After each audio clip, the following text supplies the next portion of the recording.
Hola, buenas tardes.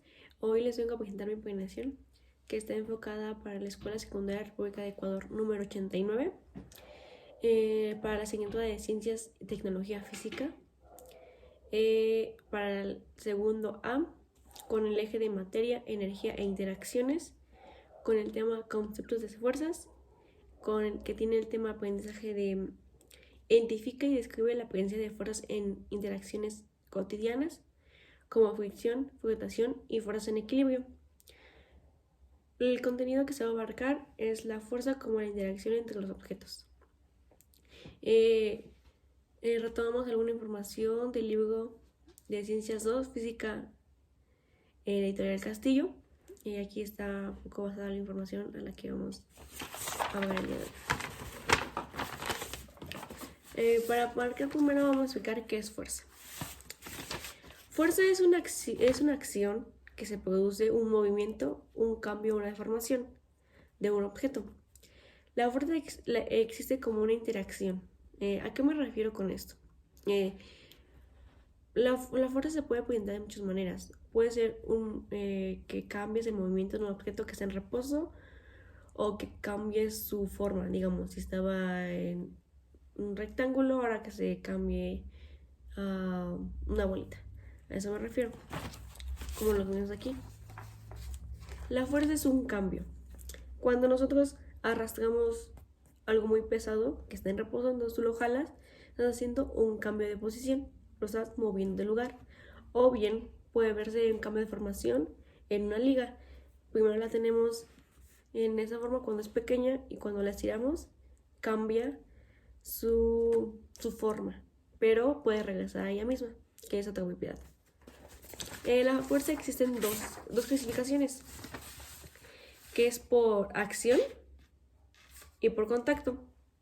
La fuerza por acción o a distancia es aquella fuerza que resulta de la interacción entre los objetos sin la necesidad de tener un contacto físico. ¿A qué me refiero con esto?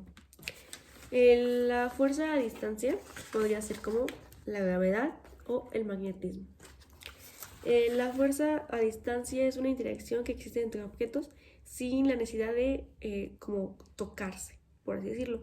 Una de ellas es la gravedad. Es una fuerza que existe, pero tú no tocas a la gravedad, o ella no te toca. Sino realmente esa afecta directamente en ti y en todos los objetos que existen, pero no te está tocando, o sea, no está haciendo esto. Eso es a distancia. Entonces no hay un contacto físico. Y está la fuerza de contacto, que esa es la fuerza que resulta de la interacción entre dos objetos, son varios, por contacto físico. Esto sí ya es que se tocan. Una de ellas es la fricción. La fricción es una fuerza de contacto que ahora se les explico, que es cuando, vamos a poner ejemplo, tu refri lo quieres cambiar de lugar y es muy pesado, entonces lo empujas. Realmente estás teniendo contacto con ese objeto que quieres mover. O sea, le vas a ejercer una fuerza para cambiar de posición, que es la fricción. Lo estás moviendo. La fuerza de fricción